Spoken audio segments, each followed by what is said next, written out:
সূরা বাকারার 186 নম্বর আয়াত। আল্লাহ সুবহানাহু ওয়া তাআলা বলেন, ওয়া ইযা সাআলাকা ইবাদি আন্নী ফাইন্নী করিব।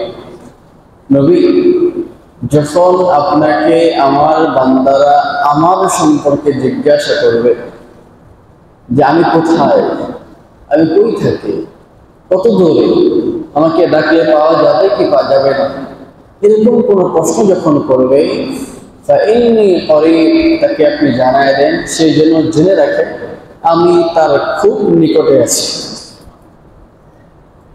সে যখন আমার সম্পর্কে জিজ্ঞেস করে যে আমি কোথায়, কত দূরে, ডাকলে পাওয়া যাবে কিনা, আপনি বলুন, অথবা সে যেন জেনে রাখেন ইন্নী, অবশ্যই অবশ্যই আমি করিব, তার খুব নিকটে আছি। উজিবু দাওয়াতাদ দাঈ ইযা দাআন, যখন আহ্বানকারী আমাকে ডাকে, দোয়া করে, আমি তার দোয়ায় সাড়া দেই, তার ডাকে আমি সাড়া দেই।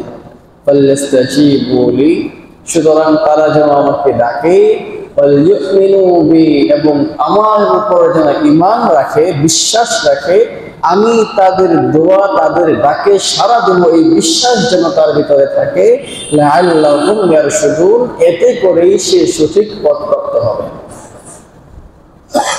তো এই আয়াত থেকে দোয়া করা, আল্লাহকে ডাকার গুরুত্ব, মহত্ব, ফজিলত বুঝে আসে। আল্লাহকে ডাকলে আল্লাহ তাআলা বান্দার ডাকে সাড়া দেন। আল্লাহকে ডাকলেই সঠিক পথে পরিচালিত হওয়া সম্ভব। আল্লাহকে ডাকলেই আল্লাহ রাব্বুল আলামিন খুশি হয়ে যান। আল্লাহ তাআলা বান্দার উপর, বান্দার এই ডাকের কারণে আনন্দিত হন। এই সমস্ত বিষয়গুলো এই আয়াত থেকে বোঝা যায়। তো মোহতারাম হাজিরিন, আল্লাহর কাছে দোয়া করা এটা অনেক বড় এক ইবাদত। নবীজি সাল্লাল্লাহু আলাইহি সাল্লামের বাণী সুনানে তিরমিজির 2969 নম্বর হাদিস, আল্লাহর হাবিব সাল্লাল্লাহু আলাইহি সাল্লাম তিনি বলেন, আদ-দুআউ হুয়াল ইবাদাহ, দোয়াই হলো ইবাদত। প্রকৃত ইবাদতই হলো দোয়া। দোয়া ছাড়া কোনো ইবাদত নাই।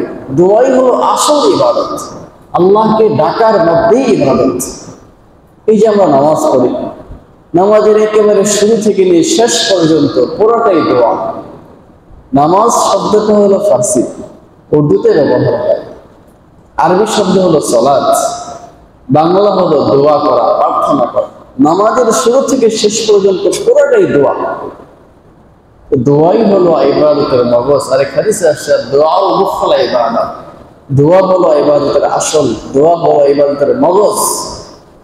তেমন দোয়ার ফজিলত অনেক বেশি। নবীজি সাল্লাল্লাহু আলাইহি সাল্লাম হাদিস বললেন, দুআউ হুয়াল ইবাদত, দোয়াই হলো আসল ইবাদত। এরপরে নবীজি বললেন, তেলাওয়াত করলেন কোরআনে কারীমের আয়াত, ওয়াকালা রাব্বুকুম উদউনি আস্তাজিব লাকুম ইন্নাল্লাযীনা ইস্তাকবিরুনা আন ইবাদাতি সায়াদখুলুনা জাহান্নামা দাখিরিন। রাসূল কারীম সাল্লাল্লাহু আলাইহি সাল্লাম বললেন, তোমাদের রব বলেন, উদউনি, আমাকে ডাকো, আমার কাছে চাও, প্রার্থনা করো, আস্তাজিব লাকুম, আমি তোমাদের ডাকে সাড়া দেব, তোমরা যা প্রার্থনা করবে আমি তা দিয়ে দেব। যারা ডাকবে না, যারা আমার এই বান্দাদের মধ্যে যারা অহংকার করবে, আমাকে ডাকবে না, এদের সম্পর্কে আল্লাহ বলেন, সায়াদখুলুনা জাহান্নামা দাখিরিন, তারা লাঞ্ছিত অবস্থায় জাহান্নামে নিক্ষিপ্ত হবে। যারা আল্লাহর কাছে দোয়া করবে এরা অনেক দামি, আর যারা দোয়া না করবে, আল্লাহর কাছে না চাইবে, তারা জাহান্নামে লাঞ্ছিত অবস্থায় নিক্ষিপ্ত হবে। দোয়ার গুরুত্ব বুঝে আসে। হাজরিন, দোয়া এটা খুবই গুরুত্বপূর্ণ এক ইবাদত। যে কোনো সময়ই দোয়া করা যায়। দোয়া যে কোনো হালতে আপনি করতে পারেন। হঠাৎ ঘুম ভেঙে গিয়েছে, দোয়া করেন। মসজিদে প্রবেশ করার আগে দোয়া করেন, নামাজের পরে দোয়া করেন। তবে দোয়া কবুলের কিছু সময় আছে। এই সময়গুলোতে দোয়া করলে এই দোয়াগুলো কবুল হয়ে যায়। মোহতারাম হাজিরিন, এমন একটা সময় হলো, মানুষ যখন অসুস্থ থাকে, অসুস্থ অবস্থায় মানুষের দিলটা খুব নরম থাকে। এই নরম দিলে যখন রবকে ডাকে, আল্লাহ আল্লাহ করে ডাকে আর দোয়া করে, আল্লাহ তাআলা মানুষের অসুস্থতার এই সময়ের দোয়াগুলো কবুল ও মঞ্জুর করে নেন। এই জন্য অসুস্থতা একটা নিয়ামত। আমার আপনার যখন অসুস্থতা হবে আসবে, তখন এটাকে নিয়ামত মনে করা যে আল্লাহ আমার দোয়া কবুল করবে, আল্লাহ আমার গুনাহ মাফ করবে, এই কারণে আমাকে অসুস্থতা দিয়েছে। অসুস্থতার সময় দোয়া করলে এই দোয়া আল্লাহ তাআলা কবুল করে নেন। 2 নম্বর হলো আযান এবং ইকামতের মাঝে মাঝে যে সময়টা, এই সময় দোয়া করলে দোয়া কবুল হয়। আযান হয়েছে, এরপরে যখন নামাজ দাঁড়াবে, এর মাঝখানে যে সময়টা, সাধারণত আমাদের মহল্লাগুলোতে জোহরের আযানের পরে আধা ঘন্টা সময় দেওয়া হয়। আসর, মাগরিব, ইশা ইত্যাদি নামাজের একটা সময় নির্ধারণ করা থাকে। এই সময়টা, এই সময় যদি আপনি দোয়া করেন, আল্লাহ আপনার দোয়া কবুল করবেন।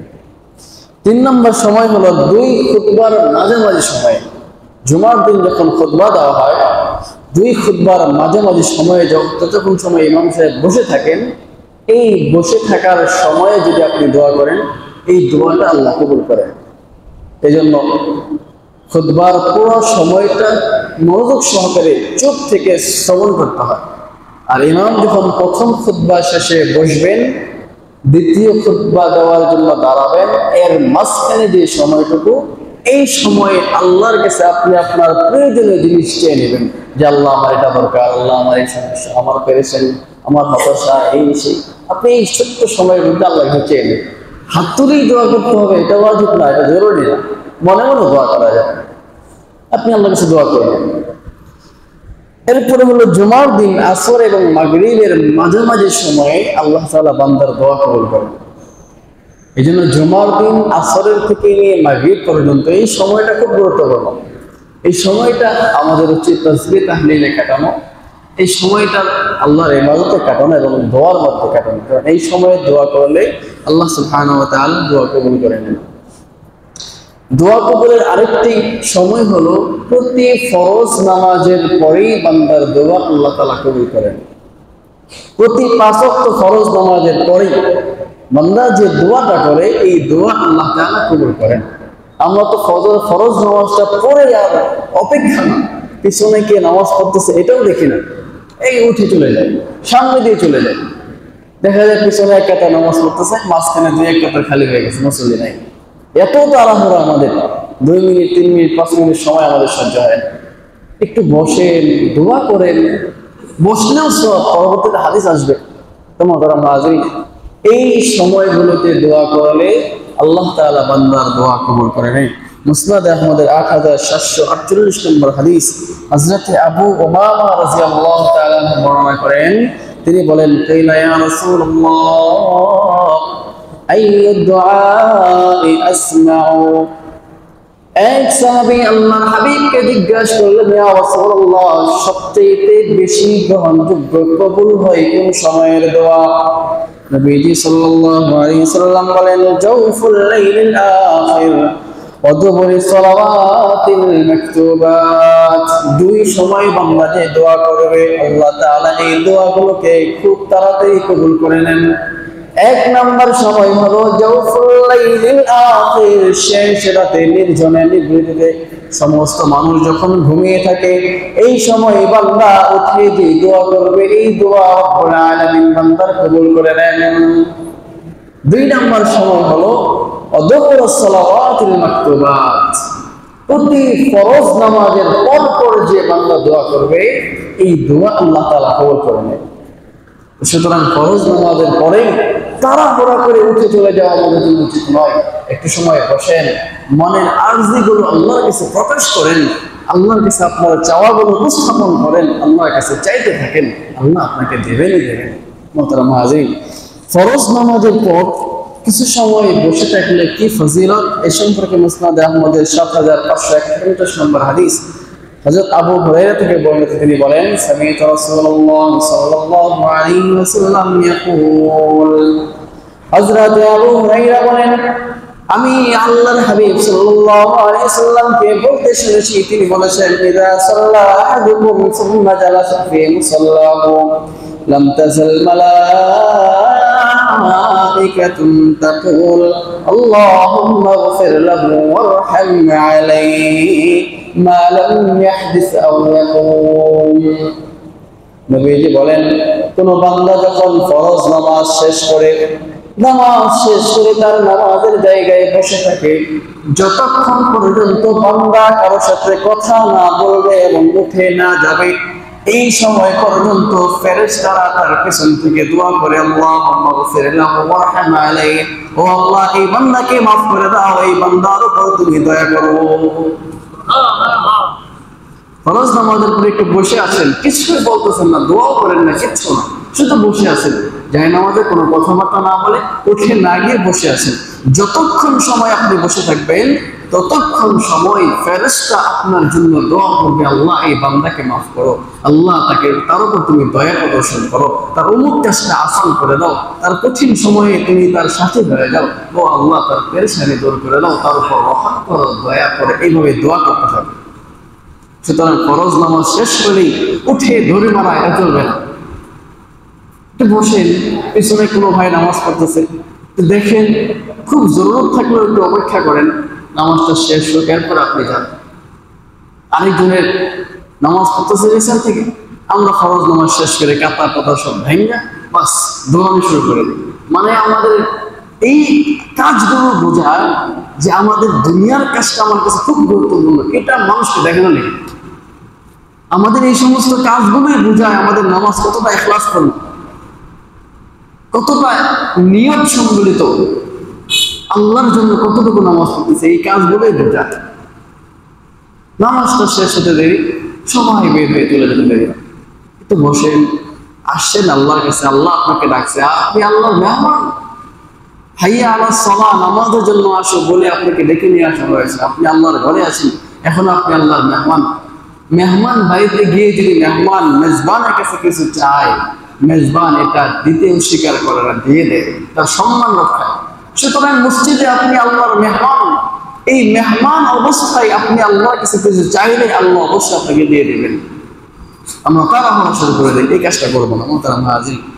আমরা কোন কোন দোয়াগুলো করবো, কি কি আমল করবো ফরজ নামাজের পর, এ সম্পর্কে নবী সাল্লাল্লাহু আলাইহি সাল্লাম আমাদেরকে জানিয়ে দিয়েছেন। সুনান আবু দাউদের 1524 নম্বর হাদিস, হযরত মুআজ ইবনে জাবাল থেকে বর্ণিত, তিনি বলেন قال رسول الله صلى الله عليه وسلم يا معاذ وأخذ بيده, আল্লাহর হাবিব সাল্লাল্লাহু আলাইহি ওয়াসাল্লাম মুআজের হাত ধরে মুআজকে বললেন, ইয়া মুআজ, হে মুআজ, ইন্নী লা উহিব্বুক, আমি তোমাকে ভালোবাসি। মুআজ, আমি তোমাকে ভালোবাসি, আমি তোমাকে মহব্বত করি। এরপর আবার বললেন, ইয়া মুআজ, ইন্নী লা উহিব্বুক, ও মুআজ, অবশ্যই অবশ্যই আমি তোমাকে মহব্বত করি। ও মুআজ, ওসিকা ইয়া মুআজ, আমি তোমাকে ওসিয়ত করতেছি, আমি আমার ভালোবাসার দোহাই দিয়ে তোমাকে ওসিয়ত করতেছি। لا تدعن في دبر كل صلاة مكتوبة تقول اللهم أعني على ذكرك وشكرك وحسن عبادتك। হে মুআজ, আমি তোমাকে ভালোবাসি, আমার এই ভালোবাসার দোহাই দিয়ে আমি তোমাকে বলতেছি, ওসিয়ত করতেছি, কোন ফরজ নামাজের পর তুমি এই দোয়াটা ছাড়বা না। প্রতিটা ফরজ নামাজের পর তুমি এই দোয়াটা পড়বা। দোয়াটা হলো আল্লাহুম্মা আইন্নি আলা যিকরিকা ওয়া শুকরিকা ওয়া হুসনি ইবাদাতিক। হে আল্লাহ, তুমি আমাকে তোমার জিকির, তোমার শুকর এবং তোমার ইবাদত ভালো করে করার ক্ষেত্রে সহযোগিতা করো, সাহায্য করো। এই দোয়াটা তুমি কখনো ছাড়বা না। বুঝলেন, নবীজি সাল্লাল্লাহু আলাইহি সাল্লাম মুআজের হাত ধরছেন, ধরে দুইবার বলছেন, মুআজ, আমি তোমাকে ভালোবাসি, আমি তোমাকে ভালোবাসি, অবশ্যই অবশ্যই ভালোবাসি। আমি তোমাকে ভালোবাসার দোহাই দিয়ে ওসিয়ত করতেছি, ফরজ নামাজের পর তুমি এই দোয়াটা ছাড়বা না, কখনো ছাড়বা না। মুআজ রাদিয়াল্লাহু আনহু জীবনের শেষ পর্যন্ত এই দোয়াটা করেছেন। ছোট্ট একটা দোয়া, আল্লাহুম্মা আইন্নি আলা যিকরিকা ওয়া শুকরিকা ওয়া হুসনি ইবাদাতিক। ছোট্ট একটা দোয়া, কিন্তু দোয়ার গুরুত্ব মহত্ব অনেক বেশি। ইচ্ছা করলে আমরা মুখস্থ করতে পারি, হাজার হাজার হিসাব আমাদের মুখস্থ, এলাকা গ্রামের নাম আমাদের মুখস্থ, ব্যক্তিদের নাম আমাদের মুখস্থ, সমস্ত কিছু, সব লোকেশন, ঠিকানা সব আমাদের মুখস্থ। ছোট্ট ছোট্ট দোয়াগুলো মুখস্থ করার সময় আমাদের হয় না। ইচ্ছা করলেই আমরা পারি। যিনি পারেন তার কাছে গিয়ে একটু মস্ত করেন যে আমাকে এই দোয়াটা শিখিয়ে দেন। এই সময় না হলে কমপক্ষে লিখে নিয়ে যান যে হুজুর আমাকে এই দোয়াটা লিখে দেন, আমি মুখস্থ করব। ইচ্ছা করলেই হয়, কিন্তু আমরা করি না। আমাদের হাজির ফরজ নামাজের পর আমাদের এক নম্বর কাজ হলো দোয়া করা, আল্লাহুম্মা আইন্নি আলা যিকরিকা ওয়া শুকরিকা ওয়া হুসনি ইবাদাতিক। আমাদের হাজির ফরজ নামাজের পর আমরা আর কি করব? সুনানে নাসাই 9928 নম্বর হাদিস, নবীজি সাল্লাল্লাহু আলাইহি সাল্লাম বলেন, মান ক্বারা আয়াতুল কুরসি দুবরা কুল্লি সালাতিন মাকতুবাত লাম ইয়ামনাহু মিন দুখুলিল জান্নাতি ইল্লাল মাউত। আল্লাহর হাবিব সাল্লাল্লাহু আলাইহি সাল্লাম বলেন, কোন বান্দা যদি 5 ওয়াক্ত ফরজ নামাজের পর আয়াতুল কুরসি পড়ে, আয়াতুল কুরসিটা তেলাওয়াত করে, এই বান্দার জান্নাতে প্রবেশের ক্ষেত্রে মৃত্যু ছাড়া আর কোনো প্রতিবন্ধকতা নাই। অর্থাৎ এই লোকটা মৃত্যুবরণ করার সাথে সাথে সে জান্নাতি হয়ে যাবে। এই লোকটাকে মৃত্যু ছাড়া আর কিছু জান্নাত থেকে তাকে ঠেকাতে পারবে না। মাঝখানে দেওয়াল একটাই মৃত্যু, আর মৃত্যু তো সবাইকে বরণ করতে হবে, যার প্রাণ আছে তার মৃত্যু আছে। এর চেয়ে বাস্তব আর কিছু নাই, মৃত্যুর মতো সত্য আর কিছু নাই। পৃথিবীর সমস্ত মানুষ এ ব্যাপারে একমত। হিন্দু, মুশরিক, খ্রিস্টান, ইহুদি কোরআনে কারীমের সমস্ত আয়াত বিশ্বাস করে না। নাস্তিকরা আল্লাহকেই বিশ্বাস করে না। এরপরও সমস্ত মানুষ, সে ইহুদি হোক, খ্রিস্টান হোক, হিন্দু হোক, মুশরিক হোক, নাস্তিক হোক, আস্তিক হোক, সমস্ত মানুষ একটা আয়াতের উপর সবাই একমত বিশ্বাস করে যে আমাকে মরতে হবে। নাস্তিককে আপনি প্রশ্ন করবেন, তুমি আল্লাহকে মানো? বলবে না, মানি না। কিন্তু মৃত্যু বলে অবশ্যই মৃত্যুবরণ করতে হবে। সমস্ত মানুষ মৃত্যুর উপর একমত যে মৃত্যুবরণ করতে হবে। তো মোহতারাম হাজিরিন, যে ব্যক্তি 5 ওয়াক্ত ফরজ নামাজের পর আয়াতুল কুরসিটা তেলাওয়াত করবে, এই মৃত্যু ছাড়া জান্নাতে প্রবেশের ক্ষেত্রে আর কোনো প্রতিবন্ধকতা থাকবে না। মৃত্যুবরণ করার সাথে সাথে সে জান্নাতি হয়ে যাবে। ছোট্ট একটা আয়াত, একটা মাত্র আয়াত, আয়াতুল কুরসি। 3 নম্বর পারার 1ম নম্বর পৃষ্ঠার মধ্যে আছে, শিখে নিলেই হয়, খুব কঠিন না, একেবারে সহজ। মোহতারাম হাজির, এই জন্য এটা আমাদের শিখে নেওয়া এবং আমল করার চেষ্টা করা। এরপর আমরা কি করব? সুনান তিরমিজির 1362 নম্বর হাদিস, নবীজি সাল্লাল্লাহু আলাইহি সাল্লাম নামাজের পরে কি করতেন এই সম্পর্কে বর্ণিত হয়েছে। হযরত সাওবান থেকে বর্ণিত, তিনি বলেন, কানা রাসূলুল্লাহ সাল্লাল্লাহু আলাইহি ওয়াসাল্লাম ইযা ইনসারাফা মিন সালাতিহি ইস্তাগফারা সালাতান وقال اللهم انت السلام ومنك السلام تبارك يا ذا الجلال والاكرام। হযরত সাওবান বলেন, নবীজি সাল্লাল্লাহু আলাইহি সাল্লাম ফরজ নামাজ শেষ হওয়ার পরপরই 3 বার ইস্তিগফার করতেন। 3 বার ইস্তিগফার করে নবীজি বলতেন, আল্লাহুম্মা আনতাস সালাম ওয়া মিনকাস সালাম তাবারাকতা ইয়া যাল জালালি ওয়াল ইকরাম। সাহাবী আরেক সাহাবী জিজ্ঞাসা করলেন, সাওবান নবীজি কিভাবে ইস্তিগফার করতেন, কতটুকু করতেন? তখন তিনি বললেন, নবীজি বলতেন, আস্তাগফিরুল্লাহ আস্তাগফিরুল্লাহ আস্তাগফিরুল্লাহ। এভাবে নবীজি 3 বার ইস্তিগফার করতেন।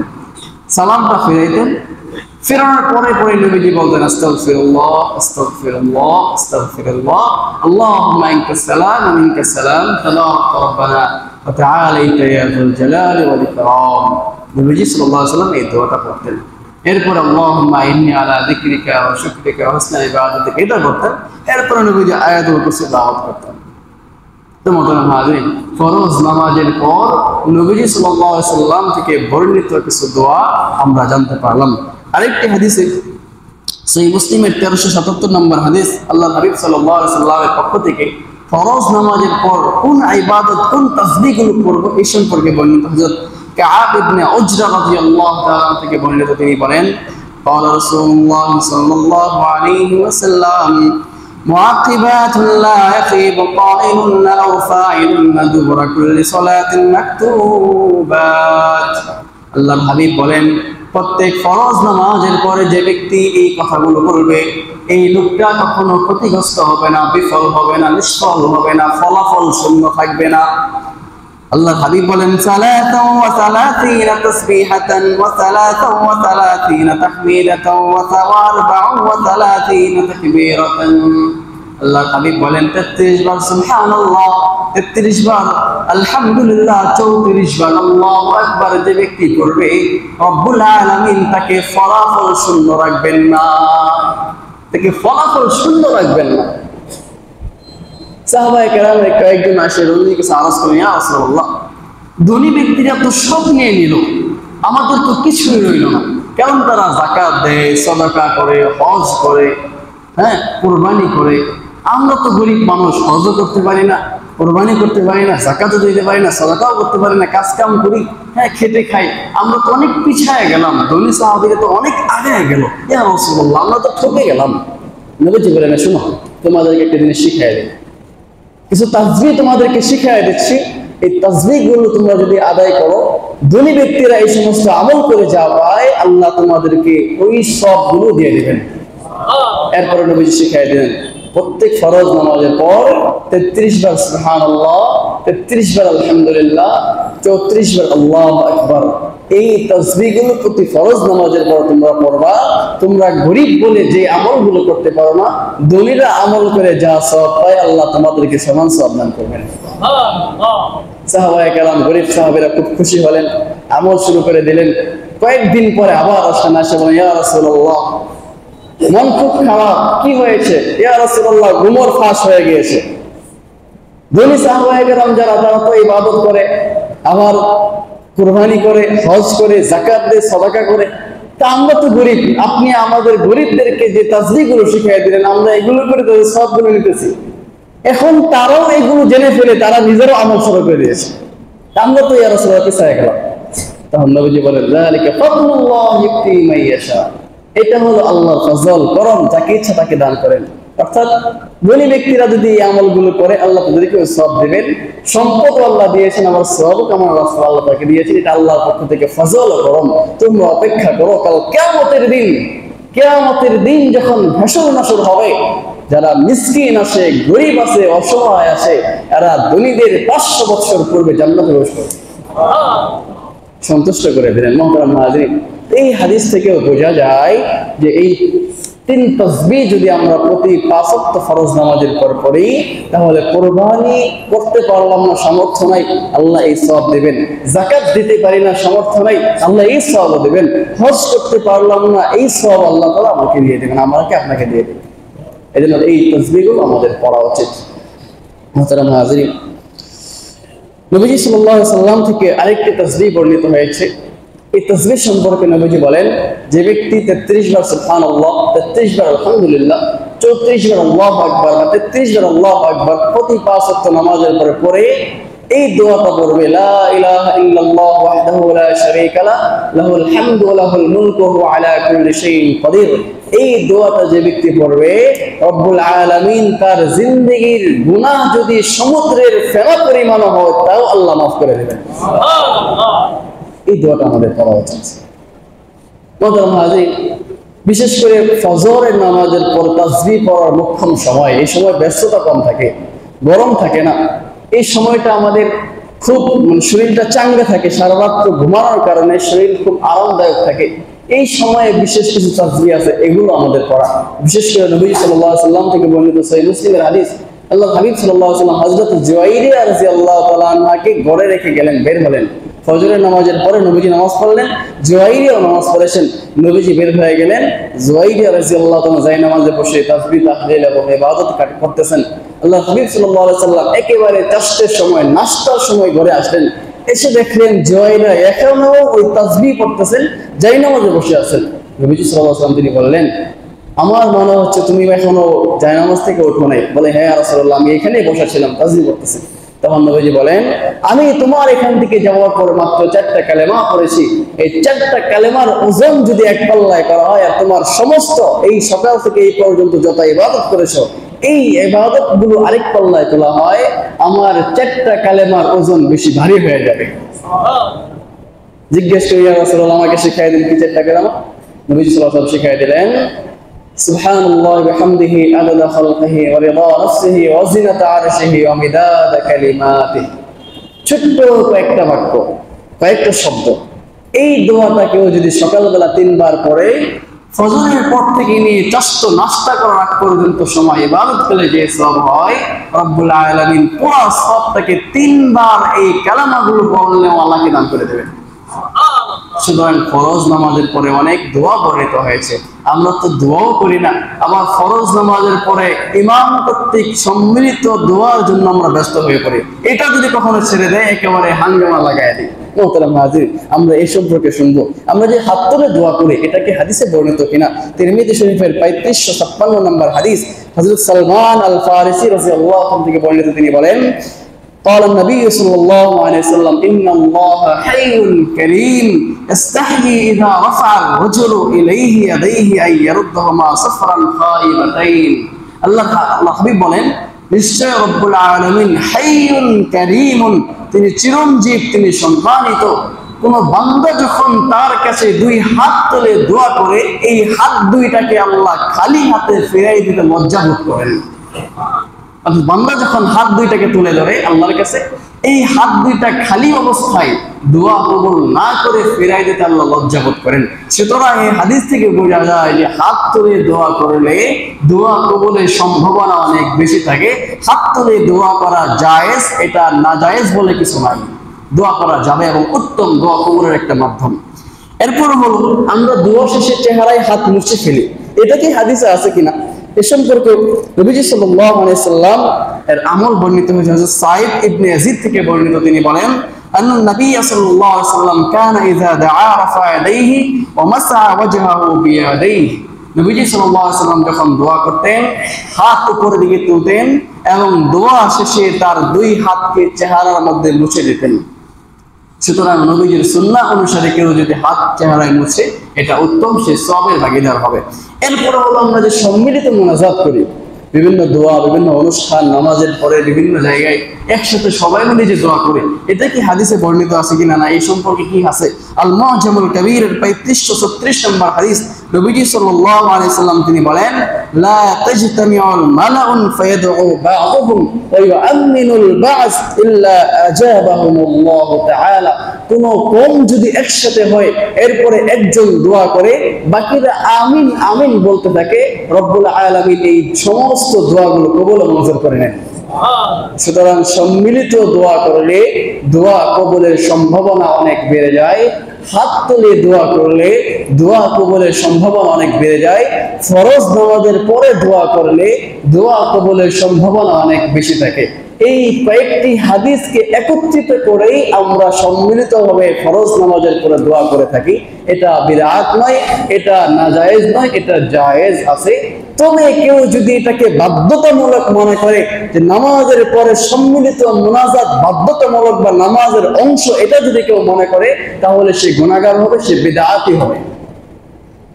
ফরজ নামাজের পরে সম্মিলিতভাবে হাত তুলে দোয়া করলে দোয়া কবুলের সম্ভাবনা অনেক বেশি, দোয়া কবুল হয়।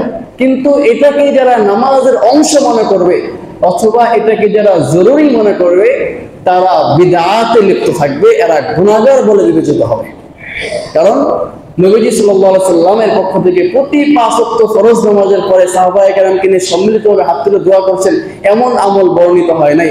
কেউ যদি এই আমলটাকে সাবিত করতে চায়, প্রমাণিত করে এটাকে যদি আমল করা শুরু করে, জরুরি মনে করে, তাহলে সে বিদআতের গুনাহগার হবে। তো মুহতারাম হাজিরিন, ফরজ নামাজের পর দোয়া করা এটা দোয়া কবুলের সম্ভাবনাকে বাড়িয়ে তোলে। সম্মিলিত দোয়া করলে দোয়া কবুলের সম্ভাবনা অনেক বেড়ে যায়। আবার হাত তুলে দোয়া করলে দোয়া কবুলের সম্ভাবনা অনেক বেড়ে যায়। এই কয়েকটা হাদিসের মিশ্রণ ঘটিয়ে আমরা ফরজ নামাজের পরে একটু দোয়া করে থাকি, যেহেতু এই সময় দোয়া কবুল হয়। কিন্তু এটাকে জরুরি মনে করলে এটা আমাদের গুনাহের কারণ হবে। এখন কথা হলো, এই দোয়াটাকে আমরা জরুরি মনে করি না করি না, এটা আমরা বুঝবো কিভাবে? এটা বোঝার সহজ পদ্ধতি হলো, ইমাম কর্তৃক যদি কখনো ফরজ নামাজের পরে মুনাজাত ছেড়ে দেওয়া হয়, বাদ দেওয়া হয়, না করা হয়, আমাদের মনে যদি কষ্ট শুরু হয়, হাঙ্গামা তৈরির পরিবেশ তৈরি হয়, তখন বুঝতে হবে আমরা বিদআতে লিপ্ত আছি। তখন বুঝতে হবে আমরা বিদআতে লিপ্ত আছি, এটা জরুরি মনে করছি। আর যদি দোয়া করলেও যেমন আনন্দ লাগে, দোয়া ছেড়ে দিলেও আমাদের কোনো আফসোস লাগে না, কষ্ট লাগে না, এটাকে নিয়ে হাঙ্গামা করি না, তখন বুঝতে হবে আমরা জায়েজের পর আছি। মুহতারাম হাজিরিন, নবীজি সাল্লাল্লাহু আলাইহি সাল্লামের পক্ষ থেকে ফরজ নামাজের পর সম্মিলিতভাবে দোয়া করার একটা হাদিস বর্ণিত হয়েছে।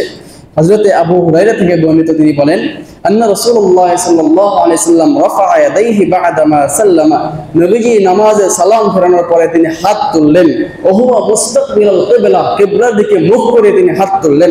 ফাকালা আল্লাহুম্মা খাল্লিস ওয়ালিদ ইবনে ওয়ালিদ ওয়া গিয়াস ইবনে আবি রাবিআ ওয়া সালামাত ইবনে হিশাম ওয়া দাফাতুল মুসলিমিন আল্লাযীনা লা ইস্তাতিউনা হাইলা ওয়া লা ইয়াহতাদুনা সাবিলাকা মিন আইদিল কুফার। নবীজি সাল্লাল্লাহু আলাইহি সাল্লাম মক্কা নগরীতে যে সমস্ত সাহাবায়ে কেরাম আটকে ছিল, এই সমস্ত সাহাবায়ে কেরামের মুক্তির জন্য একদিন নবীজি সাল্লাল্লাহু আলাইহি সাল্লাম ফরজ নামাজের পরে হাত তুলে সবাইকে নিয়ে দোয়া করেছিলেন। এরকম একটা হাদিস বর্ণিত। এই একটা হাদিস দিয়ে ফরজ নামাজের পরে দোয়াকে প্রমাণিত করার মতো কোনো প্রমাণ পাওয়া যায় না, বা এটা শক্তিশালী কোনো প্রমাণ নয়। এছাড়া আর কোনো হাদিস বর্ণিত হয়নি। সহজ কথা হলো, ফরজ নামাজের পর দোয়া করলে দোয়া কবুল হয়, হাত তুলে দোয়া করলে দোয়া কবুল হয়, সম্মিলিত দোয়া করলে দোয়া কবুল হয়। এই তিনটা হাদিসকে একসাথে করে আমরা ফরজ নামাজের পরে দোয়া করি, এটা জায়েজ। কিন্তু এটাকে আবশ্যক মনে করলে আমরা বিদআতি হব, বিদআতের গুনাহ আমাদের হবে। আর এটা বুঝবো কিভাবে আমরা আবশ্যক মনে করছি কি করি নাই? ইমাম সাহেব দোয়া ছেড়ে দিলেও আমাদের কোনো আক্ষেপ থাকে না, ইমাম সাহেব দোয়া করলে আমাদের আনন্দ লাগে। যদি এটা হয় তাহলে জায়েজের মধ্যে আসি। আর ইমাম কর্তৃক দোয়া ছেড়ে দেওয়ার পরে যদি মরে মরে আলোচনা হয়, ইমাম এটা কি করলো, দোয়া কেন ছেড়ে দিল? হ্যাঁ, আমরা তো আসি দোয়ার জন্য, জুমার দিন ইমাম সব দোয়া ছেড়ে দিয়েছে, আমরা তো আসি দোয়ার জন্য। এই সমস্ত কথা যদি কেউ বলে, বুঝতে হবে সে এটাকে জরুরি মনে করছে এবং সে গুনাহে লিপ্ত হবে। মুহতারাম হাজিরিন, এখন কথা হলো, আমরা যে দোয়াগুলো করি, আল্লাহ বললেন আমাকে ডাকো, আমি তোমাদের ডাকে সাড়া দেব। আমরা তো অনেক দোয়াই করি জীবনে, দোয়া তো অনেকগুলো কবুল হচ্ছে না। দোয়া করি আল্লাহ বিপদ থেকে উদ্ধার করে দাও, আল্লাহ ঋণ আছে মুক্ত করে দাও, কই ঋণ তো পরিশোধ হচ্ছে না, বিপদ তো মুক্ত হচ্ছে না। আল্লাহ আমাকে হজের ব্যবস্থা করে দাও, 40 বছর ধরে দোয়া করলাম, একবার হজ করতে পারলাম না, কই দোয়া তো কবুল হলো। আমরা এরকম একটা ধারণার মধ্যে থাকি। মুফাসসিরিনে কেরাম বলেন, দোয়া কবুলের মাধ্যম পদ্ধতি হলো তিনটা। বান্দার সমস্ত দোয়াই আল্লাহ কবুল করে, তবে পদ্ধতি হলো তিনটা। এক নম্বর পদ্ধতি হলো, আপনি যা দোয়া করেছেন আল্লাহ হুবহু আপনাকে তাই দিবেন। এটা হলো এক নম্বর পদ্ধতি। এটা অনেক সময় হয়, দোয়া করছেন, দোয়া করে বের হওয়ার সাথে সাথে এটা পেয়ে গেছেন। এটা অনেক সময় হয় আমাদের জীবনে। তো এটা হলো এক নম্বর পদ্ধতি। দুই নম্বর পদ্ধতি হলো, রব্বুল আলামিন আপনাকে এই দোয়ার ওসিলায়, এই যে দোয়াটা আপনি করছেন, এই জিনিসটা না দিয়ে এর চেয়ে উত্তম কোনো জিনিস দেবেন, অথবা এই দোয়ার বিনিময়ে আল্লাহ আপনাকে বিপদ থেকে রক্ষা করে দেবেন। যেমন আপনি চাইছেন আল্লাহ 10 লক্ষ টাকা আমাকে দাও, দোয়া করছেন। তো এখন মসজিদ থেকে বের হয়ে রাস্তার মধ্যে যাইতে আপনার তকদিরে লেখা ছিল আপনার পাটা অ্যাক্সিডেন্ট হবে এবং ভেঙে চুরমার হবে, চিকিৎসা হবে, 10 লক্ষ টাকা লাগবে। তা আপনি দোয়া করেন আল্লাহ 10 লক্ষ টাকা দেন। আল্লাহ যদি আপনাকে 10 লক্ষ টাকায় দিয়ে দিত, কি হতো? দিন শেষে আপনার রাস্তায় যাইতেন, পাটা ভেঙে যেত, 10 লক্ষ টাকা খরচ হয়ে যেত। এর পরিবর্তে 10 লক্ষ টাকা আপনাকে সরাসরি আল্লাহ দিল না, বরং 10 লক্ষ টাকা দিয়ে যে কাজটা ছিল ওই কাজটা থেকে আল্লাহ আপনাকে উদ্ধার করে দিল, আপনাকে নিরাপত্তার সাথে বাড়িতে পৌঁছায় দিল। তা আপনাকে 10 লক্ষ টাকা না দিয়ে এর চেয়ে উত্তম জিনিসটা আল্লাহ আপনাকে দিল। সুতরাং আমরা যে দোয়াগুলো করি, কোনো দোয়াই আল্লাহ বিফলে দেন না, মিস দেন না। সমস্ত দোয়া, ইমানদারের সমস্ত দোয়া আল্লাহ কবুল করেন। এই হলো 2 নম্বর পদ্ধতি। দোয়া কবুলের 3 নম্বর পদ্ধতি হলো, আপনি দুনিয়াতে যা চাইছেন আল্লাহ আপনাকে দুনিয়াতে এটা না দিয়ে এর বিনিময়ে আল্লাহ আপনাকে সওয়াব দান করে দিবেন। আপনি হজের দোয়া করছেন, আল্লাহ আপনাকে দুনিয়াতে হজ করায় নাই, কিন্তু আখিরাতে গিয়ে দেখবেন আল্লাহ আপনাকে হজ দিয়ে দিয়েছেন। মুহতারাম হাজিরিন, নবী সাল্লাল্লাহু আলাইহি ওয়াসাল্লামের হাদিস, অনেক বান্দা কাল কিয়ামতের দিন যখন উঠবে, ওঠার পরে তার আমলের বিশাল বড় বড় পাহাড়গুলো দেখে আল্লাহকে বলবে, ও আল্লাহ, ও মালিক, আমি তো ওই হজ করি নাই, মালিক আমি তো উমরা করি নাই, মালিক আমি তো যাকাত দেই নাই, গরীব ছিলাম, ও মালিক আমি তো সাদাকা করি নাই, কুরবানি করি নাই, মালিক আমি তো মসজিদ বানাই নাই, কখনো গরীব ছিলাম, কিন্তু এখন তো দেখি আমার আমলনামায় হজের সওয়াব, উমরার সওয়াব, কুরবানির সওয়াব, যাকাতের সওয়াব, মসজিদ বানানোর সওয়াব, জনকল্যাণমূলক কাজের সওয়াব, মানুষকে সাহায্য সহযোগিতা করার সওয়াব, এগুলো কোথেকে আসে? রব্বুল আলামিন বলবেন, বান্দা তুমি যে দুনিয়াতে হজের দোয়া করছিলা, আমি দুনিয়াতে তোমাকে হজ করাই নাই, বরং তোমার হজের সওয়াবটা আজকে আমি দিয়ে দিলাম। তুমি যে দুনিয়াতে কুরবানির জন্য দোয়া করছিলে, আল্লাহ আমাকে সামর্থ্য দাও আমি কুরবানি করব, আল্লাহ আমাকে সামর্থ্য দাও আমি যাকাত দিব, তোমাকে আমি সামর্থ্য দেই নাই, না দিয়ে আজকের এই কঠিন সময়ে আমি তোমাকে সেই যাকাত এবং কুরবানির সওয়াবটুকু দিয়ে দিলাম। তখন বান্দা বলতে থাকবে, হায় আমার পৃথিবী পৃথিবীতে কোনো দোয়াই যদি কবুল না হতো, আজকে আমি সবগুলো দোয়ার সওয়াব পেয়ে যেতাম। আজকে আমার মতো সৌভাগ্যশালী আর কেউ থাকবে না। আমরা যে দোয়াগুলো করি, কোন দোয়াই বিফলে যায় না, প্রত্যেকটা দোয়াই আল্লাহ কবুল করেন। তবে দোয়া কবুলের পদ্ধতি হলো তিনটা। এক নাম্বার পদ্ধতি হলো আপনি যা চাইছেন আল্লাহ তাই দিবেন। দুই নাম্বার পদ্ধতি হলো আল্লাহ আপনার চাওয়ার চাইতে ভালো কিছু দান করবেন। তিন নাম্বার পদ্ধতি হলো আল্লাহ রাব্বুল আলামিন দুনিয়াতে আপনাকে কিছু দিবেন না, আখিরাতে এর সব দিয়ে দিবেন। সুতরাং দোয়ার ক্ষেত্রে আমাদের হতাশা গ্রহণ করা যাবে না, নিরাশ হওয়া যাবে না যে এত দোয়া করলাম, আমার দোয়া যায় কোথায়, আমার দোয়া কবুল হয় না কেন, এই সমস্ত কথা বলা যাবে না। আমার আপনার কাজ হলো আল্লাহর কাছে দোয়া করতে থাকা। সময়ে যে কোনো সময় আপনি হাঁটতেছেন দোয়া করেন, নামাজের পরে দোয়া করেন, মসজিদে ঢুকতেছেন দোয়া করেন, এরপরে আপনি বাজারে আসেন দোয়া করতে থাকেন। যে কোনো সময় আপনি দোয়া করেন, এই দোয়াটা অবশ্যই কবুল হবে। তবে কবুল হওয়ার পদ্ধতি তিনটা, তিন পদ্ধতির কোন এক পদ্ধতিতে এটা কবুল হবেই হবে, এক্ষেত্রে নিরাশ হওয়া যাবে না। মোহতারাম হাজিরিন, আরেকটি কারণ হলো দোয়া আমরা অনেকেই করে থাকি, কিন্তু এরপরও অনেকের দোয়া কবুল হয় না, আখিরাতে সওয়াবও আল্লাহ দেবে না। এর কারণ হলো নবীজি সাল্লাল্লাহু আলাইহি ওয়াসাল্লাম থেকে বর্ণিত হাদিস, মুসলিম শরীফের 2393 নম্বর হাদিস। আল্লাহ হাবিব বলেন, ইয়ামুদ্দু ইয়াদাইহি ইলাস সামাই ইয়া রাব ইয়া রাব। বান্দা অনেক সময় হাতকে আকাশের দিকে তুলে বলে, ও মালিক, ও আল্লাহ, ও আল্লাহ। এরপরে দোয়া করতে থাকে, আল্লাহ আমাকে এটা দাও, আল্লাহ ওটা দাও, আল্লাহ এই সমস্যা মুক্ত করো, এই সেই দোয়া করতে থাকে। রাসূল বলেন, ও মাতামাহু হারামুন ومشربه حرام وملبسه حرام وغذي بالحرام فأنى يستجاب لذلك। যে বান্দা হাত তুলে দোয়া করতেছে, তার পরনের কাপড়টাও হারাম টাকায় কেনা, তার খাবার ছিল হারাম টাকা, তার পানীয় ছিল হারাম টাকা, হারাম খেয়ে আল্লাহর কাছে দোয়া করতেছে। যার পরনে কাপড় হারাম, খাবার হারাম, পানীয় হারাম, রক্ত গোষ্ঠের ভিতরে হারাম ঢুকে গিয়েছে, ফাআন্না ইস্তাজাবু লিযালিকা। এই ব্যক্তির দোয়া কিভাবে কবুল হবে? কিভাবে কবুল হবে?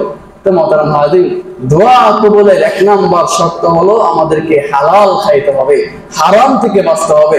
হারাম খাবেন আর সারাদিন দোয়া করবেন, আপনার দোয়া আল্লাহ আকাশ পর্যন্ত দেবে না, দোয়া কবুল হবে না।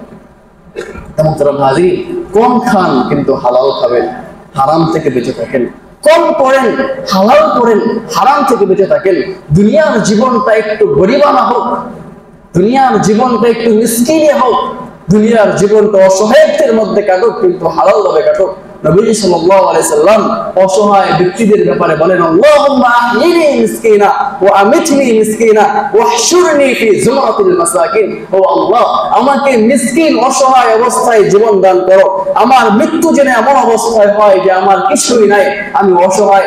আর কিয়ামতের দিন যারা মিসকিন আছে, এই মিসকিনদের অন্তর্ভুক্ত করে আমাকে হাসর করায়।